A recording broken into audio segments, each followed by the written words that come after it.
Salam əzizləyiciləri, mən sizə söz verirəm ki, bu kola yarışmasında mən qalib gələcəm. Çünki nəyə var gələcəm, süd. Gedək onda. Südü.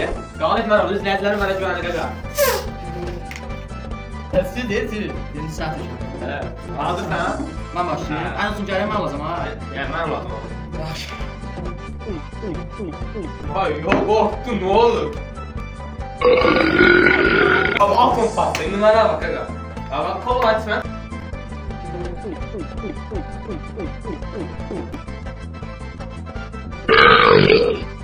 Sən Allah tər görməkdir. Da ürəyin tutsun, nə mən tartışarsın?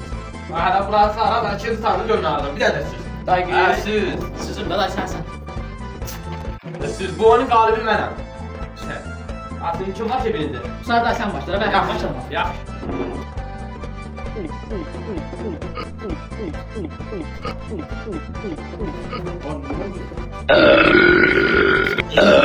Ne oldu be? Gördüğün bu oyunun kralı mənəm. Ey, bir qalba bax ha sən. Ol sən.